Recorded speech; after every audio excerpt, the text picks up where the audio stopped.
আসসালামু আলাইকুম।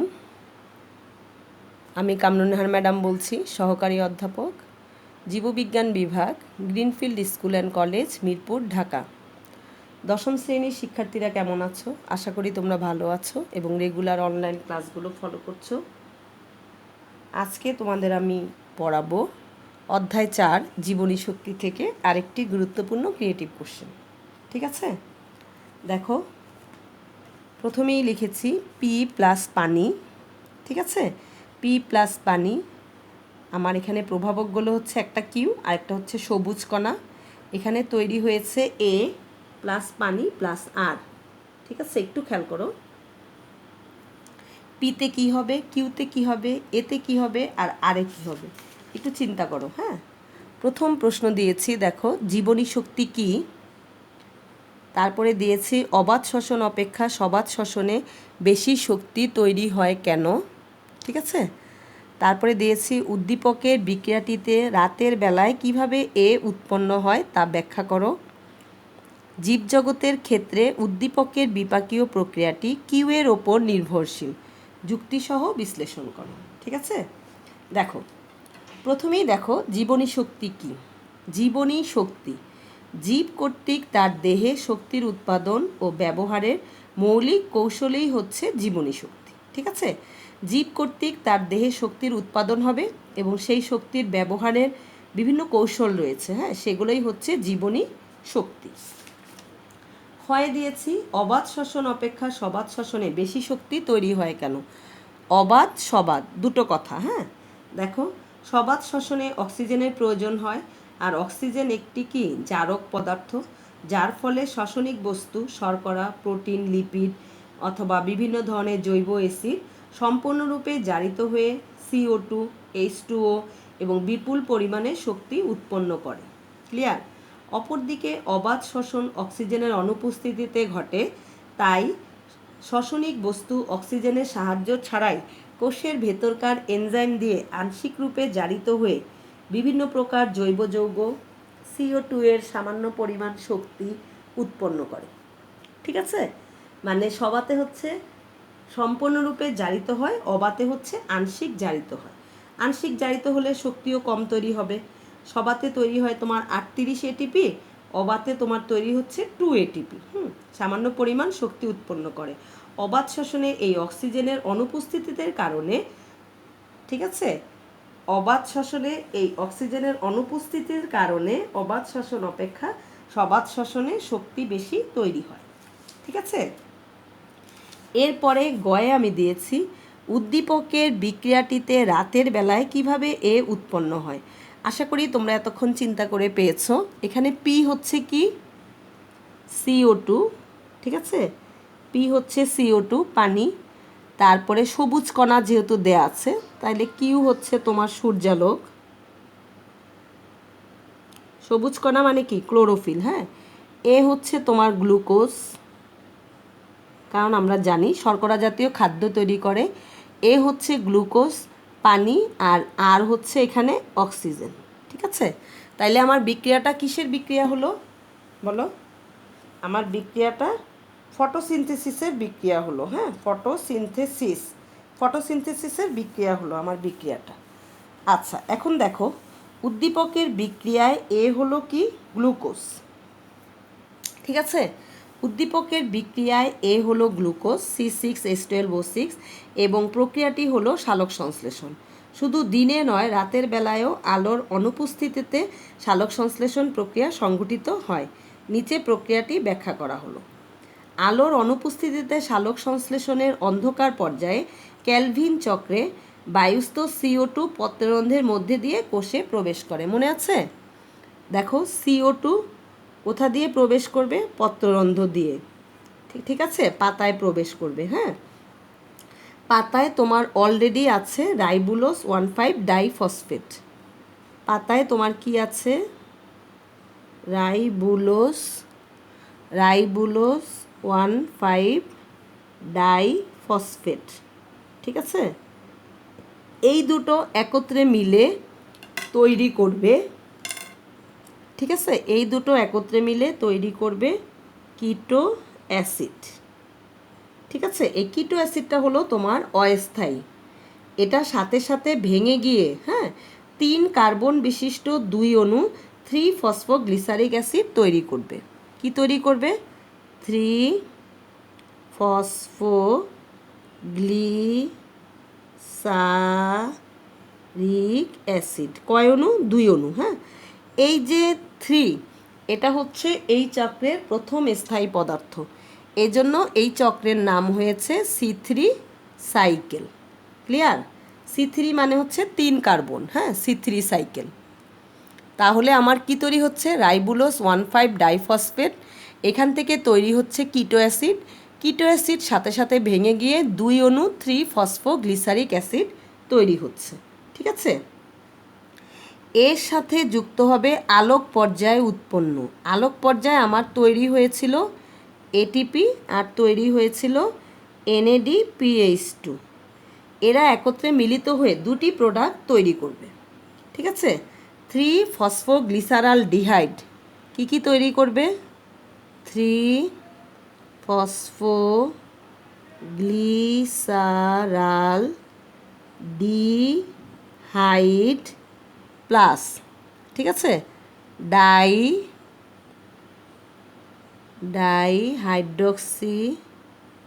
Dihydroxy acetone phosphate. Clear? এই দুটো প্রোডাক্ট তৈরি করবে। তাহলে কি হবে দেখো, 3 ফসফোগ্লিসারিক অ্যাসিডের সাথে আলোক পর্যায়ে উৎপন্ন এটিপি এবং NADPH2 মিলিত হয়ে দুটি প্রোডাক্ট তৈরি করবে। একটি হলো 3 ফসফোগ্লিসারালডিহাইড, আরেকটি হচ্ছে ডাইহাইড্রক্সি অ্যাসিটোন ফসফেট। এই দুটি প্রোডাক্টের একদিক থেকে তৈরি হবে গ্লুকোজ C6H12O6। ঠিক আছে, এই দুটো প্রোডাক্টের একদিক থেকে কি তৈরি হবে? গ্লুকোজ। ঠিক আছে, আর আরেক দিক থেকে তৈরি হবে এই যে রাইবোলোজ 1,5 ডাইফসফেট। ঠিক আছে, তাহলে একদিক থেকে তৈরি হচ্ছে গ্লুকোজ, আরেক দিক থেকে রাইবোলোজ 1,5 ডাইফসফেট হবে, পত্ররন্ধ্র দিয়ে আবার CO2 ঢুকবে, এরকম করে পাতার মধ্যে এই C3 সাইকেলটা চলতেই থাকবে। ঠিক আছে, পুরোটা আঁকার পরে তুমি এটাকে একটা পাতার শেপ দিয়ে দেবে। ঠিক আছে, এটা হলো তোমার একটা পাতা। যেহেতু এই সাইকেলের প্রথম স্থায়ী পদার্থ হচ্ছে 3 ফসফোগ্লিসারিক অ্যাসিড, 3 কার্বন বিশিষ্ট, এজন্য এই সাইকেলকে বলা হয় C3 সাইকেল। ক্লিয়ার? আচ্ছা, খুব ইম্পর্টেন্ট কিন্তু, হ্যাঁ, কোশ্চেন হলে এখান থেকে হবে C3 সাইকেল। এরপরে আমরা চলে যাই ঘ নং প্রশ্নে। জীবজগতের এখানে আমি আবারও বলছি, ঘ নং প্রশ্নে কিন্তু এই C3 সাইকেলটা তুমি চিত্রটা দিয়ে, বর্ণনাটা আমি যে মুখে মুখে বললাম এটা লিখে দিবে। চিত্রটা না দিলে কিন্তু নাম্বার পাবে না। আর তুমি যদি C3 সাইকেল বর্ণনা না করে যতই তুমি সালোক সংশ্লেষণ বর্ণনা করো, এখানে কিন্তু নাম্বার পাবে না। ঠিক আছে, এবার যাও ঘয়ে। জীবজগতের ক্ষেত্রে উদ্দীপকের বিপাকীয় প্রক্রিয়াটি কিউ এর ওপর নির্ভরশীল, যুক্তিসহ বিশ্লেষণ করো। দেখো, উদ্দীপকের বিক্রিয়াটি আমি আগেই বলেছি সালোক সংশ্লেষণ, যেখানে পি দ্বারা কার্বন ডাইঅক্সাইড, ঠিক আছে, কিউ দ্বারা সূর্যালোককে নির্দেশ করা হয়েছে। আমি লিখেছি অলরেডি, দেখো লাল কালি দিয়ে, কিউ দ্বারা সূর্যালোককে নির্দেশ করা হয়েছে। নিচে জীবজগতের ক্ষেত্রে সালোক সংশ্লেষণে সূর্যালোকের ভূমিকা বিশ্লেষণ করা হলো। সালোক সংশ্লেষণ প্রক্রিয়ায় সূর্যালোক তথা আলোর গুরুত্ব অপরিসীম। ঠিক আছে, আলোর গুরুত্ব অপরিসীম। পানি ও কার্বন ডাই অক্সাইড থেকে শর্করা তৈরির জন্য, ঠিক আছে, পানি ও কার্বন ডাই অক্সাইড থেকে শর্করা তৈরির জন্য প্রয়োজনীয় শক্তির উৎস কি? আলো। আলো ছাড়া হবে না, আলো আর ক্লোরোফিল ছাড়া এই বিক্রিয়াটা হবে না। সূর্যালোক ক্লোরোফিল সৃষ্টিতে অংশগ্রহণ করে। সূর্যালোকের প্রভাবেই পত্ররন্ধ্র কি হয়? উন্মুক্ত হয়, খুলে যায়। CO2 পাতার অভ্যন্তরে প্রবেশ করতে পারে এবং খাদ্য প্রস্তুতকরণে অংশগ্রহণ করে। কিন্তু পাতায় যেটুকু আলো পড়ে তার অতি সামান্য অংশই সালোক সংশ্লেষণ প্রক্রিয়ায় কি হয়? ব্যবহৃত হয়। ঠিক আছে, আবার আলোক বর্ণালীর লাল, নীল, কমলা ও বেগুনি অংশটুকুতেই সালোক সংশ্লেষণ ভালো হয়।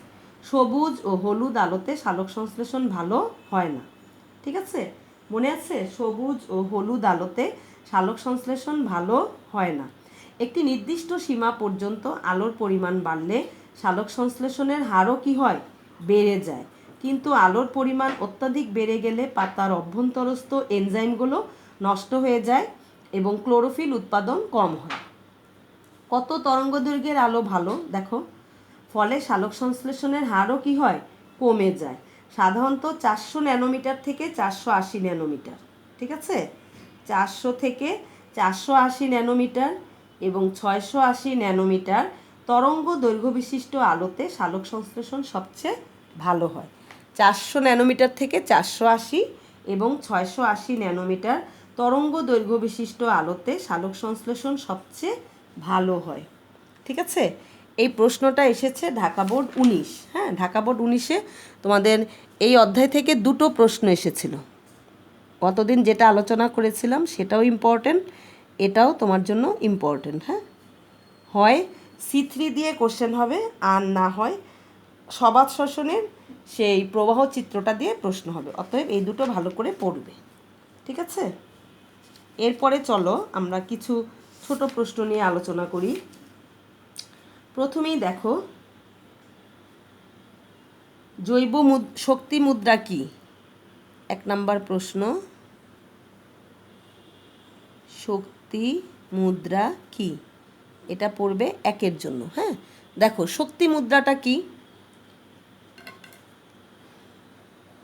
এটিপি কি করে আমরা জানি, এটিপি শক্তি জমা করে রাখে এবং প্রয়োজন অনুসারে অন্য বিক্রিয়ায় শক্তি সরবরাহ করে।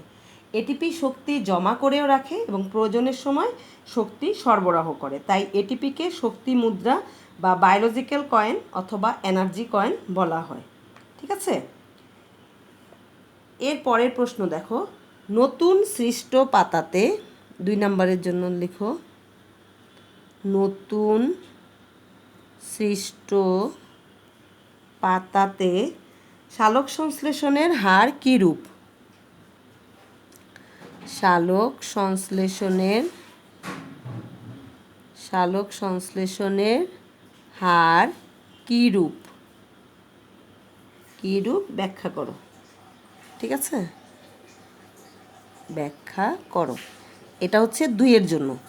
নতুন সৃষ্ট পাতাতে তোমরা একটা কথা পড়েছিলে যে মধ্যবয়সী পাতায় সালোক সংশ্লেষণ সবচেয়ে ভালো হয়, তাই না? সেটা দিয়ে আমাদের এখানে লিখতে হবে। দেখো, নতুন সৃষ্ট পাতাতে সালোক সংশ্লেষণের হার কী হবে? কম হবে, কারণ কচি পাতায় ক্লোরোফিলের পরিমাণ কি থাকে? কম থাকে। কচি পাতা এবং বয়স্ক পাতা তখন হচ্ছে ক্লোরোপ্লাস্ট নষ্ট হয়ে যায়, আর কচি পাতায় হচ্ছে এখনও সেভাবে ক্লোরোফিল তৈরি হয়নি। ঠিক আছে, নতুন সৃষ্ট পাতাতে সালোক সংশ্লেষণের হার কি হয়? কম হয়, কারণ কচি পাতায় ক্লোরোফিলের পরিমাণ কম থাকে, তাই সালোক সংশ্লেষণও কম হয়। প্লাস্টিডে অবস্থিত ক্লোরোফিলের গ্রানা অংশ সূর্যালোককে আবদ্ধ করে রাসায়নিক শক্তিতে রূপান্তরিত করে। এই আবদ্ধ সৌরশক্তি স্ট্রোমাতে অবস্থিত উৎসেচক সমষ্টি বায়ু থেকে কার্বন ডাইঅক্সাইড ও কোষস্থ পানি থেকে সরল শর্করা তৈরি করে। তাই প্লাস্টিডে ক্লোরোফিলের পরিমাণ কম হলে সালোক সংশ্লেষণের হারও কী হবে? কম হবে। এবং তখন লিখে দিবে যে মধ্যবয়সী পাতায় সালোক সংশ্লেষণ সবচেয়ে বেশি হয়। ঠিক আছে, আচ্ছা, এরপরে চলে যাও, ফটোলাইসিস কি? 3 নম্বর প্রশ্নে দাও, ফটোলাইসিস কি? 1-এর জন্য দাও, এটা যশোর বোর্ড 17 সালে এসেছে। ফটোলাইসিস কি? ফটোলাইসিস যে প্রক্রিয়ায় সূর্যালোক ও ক্লোরোফিলের সহায়তায় পানি বিয়োজিত হয়ে কি তৈরি হয়? অক্সিজেন, হাইড্রোজেন এবং ইলেকট্রন উৎপন্ন করে, তাই হচ্ছে ফটোলাইসিস। ফটোলাইসিসকে আরেকটা নামে আমি পড়েছিলাম হাইড্রোলাইসিস, ফটোলাইসিস সব একই। হ্যাঁ, এর পরের প্রশ্ন দাও, C4 উদ্ভিদ বলতে কি বোঝায়? 4 নম্বর কোশ্চেন দাও, C4 উদ্ভিদ বলতে কি বোঝায়? এটা হচ্ছে 2-এর জন্য। হ্যাঁ, C4 উদ্ভিদ বলতে কি বোঝায়? C4 কারা? যেসব উদ্ভিদে ক্যালভিন চক্র পরিচালিত হওয়ার পাশাপাশি হ্যাচ ও স্ল্যাক চক্র পরিচালিত হয়। ঠিক আছে, কারণ আমি ক্লাসে বলেছিলাম যে C3 চেয়ে C4 বেশি উন্নত, কারণ C4-এ C3 এবং C4 দুটোই ঘটে, আর C3 উদ্ভিদে শুধু C3 ঘটে। হ্যাঁ, তাহলে দেখো হ্যাচ ও স্ল্যাক চক্র পরিচালিত হয়, তাদেরকে C4 উদ্ভিদ বলা হয়। যেমন আখ, ভুট্টা, মুথা ঘাস, ঠিক আছে। তারপরে হচ্ছে অ্যামারেন্থাস, এসব উদ্ভিদে সালোক সংশ্লেষণের হার তুলনামূলকভাবে বেশি হয়ে থাকে এবং উৎপাদন ক্ষমতাও বেশি। তারপর C4 উদ্ভিদে ক্লোরোপ্লাস্টও উন্নত ধরনের হয়। হ্যাঁ, এখানে যে ক্লোরোপ্লাস্ট পাবে সেটা উন্নত ধরনের হয় এবং বান্ডেল শীটযুক্ত ক্লোরোপ্লাস্ট থাকে। এবং C4-এ C3ও ঘটে, C4ও ঘটে, এই জন্য এটা বেশি উন্নত। ঠিক আছে। আর C4-এর প্রথম স্থায়ী পদার্থের নাম কি? 4 কার্বন বিশিষ্ট অক্সালো অ্যাসিটিক অ্যাসিড, এটাও দিয়ে দিবে। হ্যাঁ, 4 কার্বন বিশিষ্ট অক্সালো অ্যাসিটিক অ্যাসিড। আর C3-তে ছিল ফসফোগ্লিসারিক অ্যাসিড। ঠিক আছে, ফসফোগ্লিসারিক অ্যাসিড, আর এটা হচ্ছে 4 কার্বন বিশিষ্ট অক্সালো অ্যাসিটিক অ্যাসিড। এরপরে দেখো ফটোফসফোরাইলেশন আমরা পড়েছি, এদিকে নাই, মাইক্রোনিউট্রিয়েন্টস নাই। মৌল বিপাক কি? দেখো 5 নম্বর প্রশ্নে দাও, মৌল বিপাক কি? ঠিক আছে, মৌল বিপাক কি? আমরা যখন বিশ্রাম অবস্থায় থাকি তখন আমাদের দেহের অভ্যন্তরীণ অঙ্গগুলো, যেমন তোমার ফুসফুস, তোমার হার্ট, ঠিক আছে, এই অঙ্গগুলো ক্রিয়ারত থাকে এবং এর জন্য কিছু শক্তি ব্যয় হয়।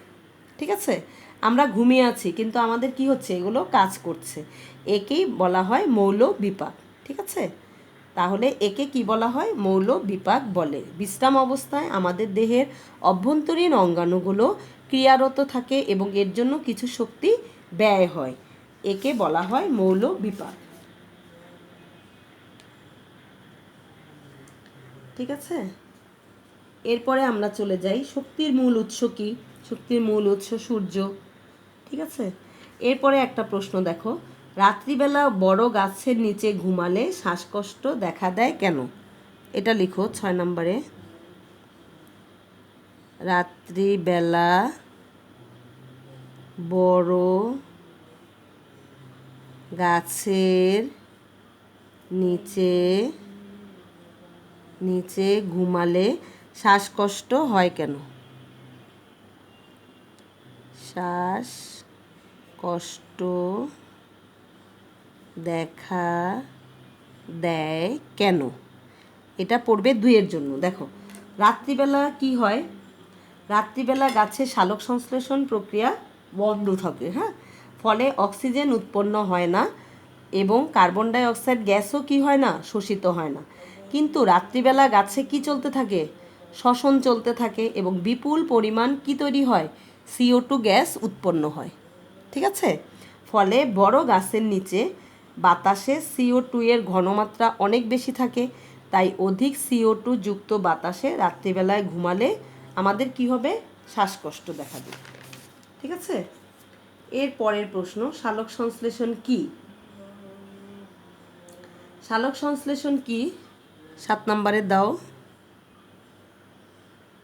সালোক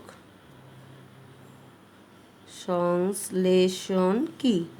এটা 1-এর জন্য পড়ো। হ্যাঁ, দেখো সালোক সংশ্লেষণ কি? যে প্রক্রিয়ায় সবুজ উদ্ভিদ সূর্যালোকের উপস্থিতিতে এবং ক্লোরোফিলের সহায়তায় CO2 এবং H2 এর সহযোগে শর্করা জাতীয় খাদ্য প্রস্তুত করে তাকে সালোক সংশ্লেষণ বলে।